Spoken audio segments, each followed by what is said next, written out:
अस्सलाम वालेकुम, welcome to my YouTube channel as math experts one. तो 8th क्लास मैथमेटिक्स का एक टॉपिक है फैक्टराइजेशन एक्सरसाइज नंबर 2.7। तो इसको उर्दू में कहते हैं तज्ज़ी। अब आपने समझना ये कि असल में फैक्टराइजेशन होती क्या है, फैक्टराइजेशन करते कैसे हैं। मैं छोटी सी एग्जांपल से आपको जो टॉपिक है वो समझाने की कोशिश करूँगा। अगर मेरे पास एक नंबर है 6, मेरे पास एक नंबर क्या है 6।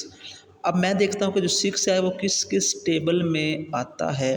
तो 6 आता है 2 के टेबल में, और 6 आता है 3 के टेबल में, और साथ 1 के टेबल में 6 आता ही आता है। अब जिन नंबर जो 6 जिन जिन टेबल में आता है, अगर इनको आप करो ना मल्टीप्लाई आपस में, तो 6 बनेगा।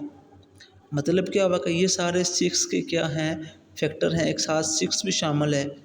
जो नंबर गिवन नंबर को डिवाइड करेगा वो उसका फैक्टर होगा। मतलब देखना 6 को 2 डिवाइड करता है, इसलिए 2 6 का फैक्टर हुआ। 3 भी 6 को डिवाइड करता है, मतलब जो 3 है वो भी 6 का फैक्टर हुआ। जो 6 है वो 6 को डिवाइड करता है, मतलब 6 का फैक्टर हुआ। तो फैक्टराइज में करते क्या है, कुछ नंबर्स को मल्टीप्लाई करने से अगर हमें प्रीवियस नंबर मिल जाता है, तो जिन नंबर्स को आपस में मल्टीप्लाई कर रहे हैं वो उसके क्या होंगे, वो फैक्टर्स होंगे। अब नंबर्स में तो अगर कांस्टेंट है उसमें फैक्टराइज करने का डिफरेंट तरीके होते हैं। ऐसा करके आप फैक्टराइज करते रहे हैं, 3 1 4 3, तो 6 के फैक्टर कितने बन गए, 2 और 1। लेकिन जब वेरिएबल्स और कांस्टेंट इकट्ठे आ जाएंगे, फिर फैक्टराइजेशन कैसे करते हैं, आज हम उसका फर्स्ट जो स्टेप है या फर्स्ट मेथड है उसको सीखेंगे। जनरल फॉर्म लिखा होता है के ए प्लस के बी प्लस के सी। इस फॉर्म में जितने भी क्वेश्चन होंगे आज हम उनको डिस्कस करने का मतलब सारे के सारे नंबरों में से कुछ ना कुछ कॉमन आएगा। अब वो नंबर 2 भी हो सकते हैं, वो नंबर 3 भी हो सकते हैं, वो नंबर 4 भी हो सकते हैं। अब जब हमने कोई नंबर कॉमन लेना है, तो कॉमन में हमने जो पावर है ना, अगर तो वेरिएबल है उसकी हम कम से कम पावर कॉमन लेंगे, और अगर कोई कांस्टेंट है तो छोटे से छोटा मल्टीपल हम कॉमन लेंगे। तो आइए, मैं 2.7 के मैंने डिफरेंट क्वेश्चन लिखे हुए हैं, इन क्वेश्चनों को ध्यान से समझना है। ये आपका इनिशियल स्टेप होगा। इस स्टेप की बेस पर जो फर्दर क्वेश्चंस होंगे आपके वो सॉल्व होंगे। तो फैक्टराइज द फॉलोइंग। तो अब इसमें दो टर्म दी हुई हैं हमारे क्वेश्चन के अंदर। तो सबसे पहले हमने देखना है क्या कोई कांस्टेंट गिनती वाला नंबर कॉमन आ सकता है कि नहीं। तो पहले हम वो नंबर कॉमन लेंगे। इन दोनों में देखें तो 3 भी है और 9 भी है। अब लीस्ट कौन सा है, 3। अब कॉमन नंबर वो लेना है जिसके टेबल में बाकी सारे नंबर्स आएँ। तो इसमें से 3 कॉमन ले लेते हैं हम। फर्स्ट नंबर कॉमन ले लिया।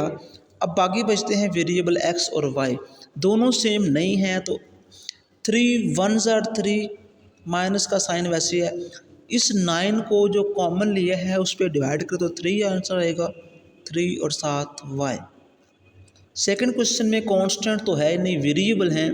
तो वेरिएबल में देखें दोनों में सेम नंबर कौन सा नज़र आ रहा है वेरिएबल, तो वो एक्स है।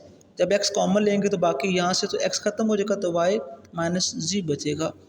इसमें से देखें तो कांस्टेंट में 6 दोनों में से कॉमन नहीं ले सकते। उसकी वजह ये है कि जो 6 है उसको टेबल में 14 नहीं आता, इसलिए हम 2 कॉमन लेंगे, क्योंकि 2 को टेबल में 6 भी आता है और 14 भी आता है।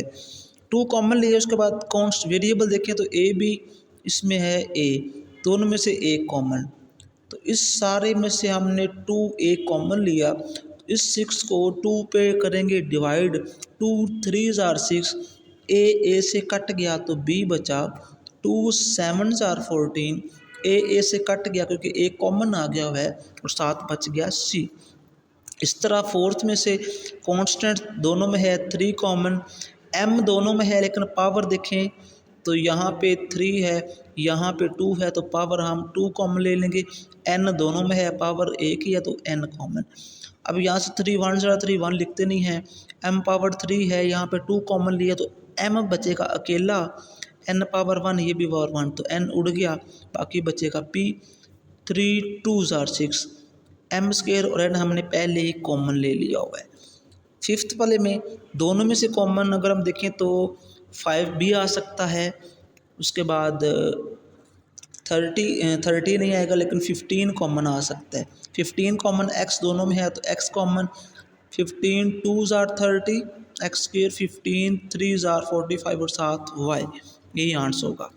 इन दोनों में एक्स स्क्र वाई स्क्र इधर है इधर नहीं है तो जस्ट 17 कॉमन लेंगे, बाकी बचेगा एक्स स्क्र वाई स्क्र और माइनस 17 3 51 होते हैं जी। नंबर 7 है, इन सब में अगर हम देखें तो 2 कॉमन आ सकता है क्योंकि 2 के मल्टीपल 4 भी, बल्कि 2 कॉमन नहीं आएगा उसकी वजह ये है 2 के टेबल में 4 तो आता है लेकिन 3 नहीं है, तो इसलिए हम 2 कॉमन नहीं लेंगे। ये मिस्टेक आप लोगों ने नहीं करनी, मैंने की है ताकि आपको इस चीज़ का आइडिया हो जाए कि जो नंबर 2 के टेबल में आता हो लेकिन तीसरे वाले में ना आता हो वो नंबर आपने कॉमन ही नहीं लेना।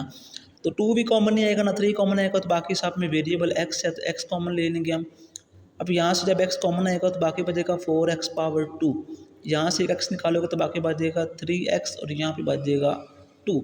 अब यहाँ देखें तो 2 4 और 8, तो 2 के मल्टीपल में सारे नंबर आते हैं इसलिए हम 2 कॉमन लेंगे और साथ सब में p है तो p पावर छोटी कॉमन लेंगे, तो यहाँ से बचेगा p, 2 2s are 4, p square 2 4s are 8, p पहले कॉमन ले लिया हुआ है। इस सब में देखें तो 9 नंबर में सब के अंदर x भी है और y भी है, x x और x।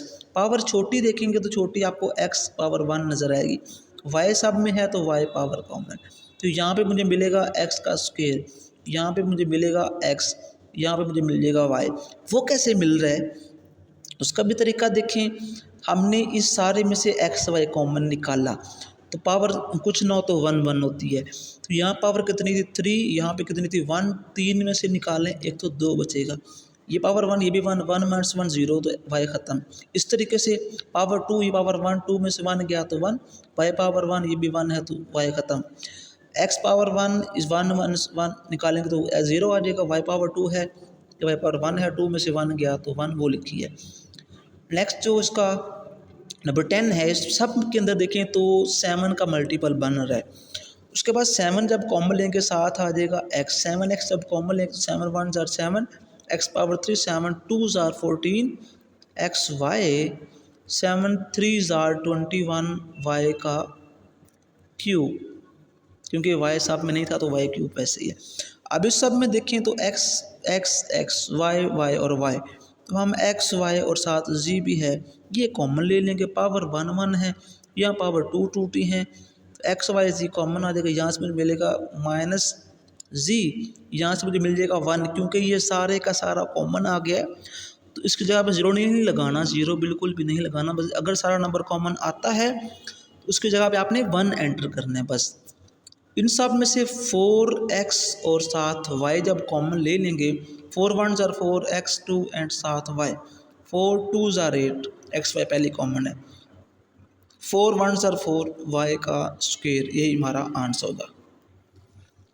Number 13 x y 4 minus 3x y cube minus 6x y square, इन सब में से x जस्ट कॉमन आएगा और साथ y पावर देखो तो ये 4 है ये 3 है और ये 2 है, तो पावर लीस्ट कॉमन लेते हैं, मतलब इस सब में लीस्ट पावर है स्क्वायर, यहाँ पे मुझे मिल जाएगा y पावर 2, इसमें से मिल जाएगा -3 और y, x पहले कॉमन है y स्क्वायर कॉमन तो -6, यही हमारा क्या होगा आंसर होगा।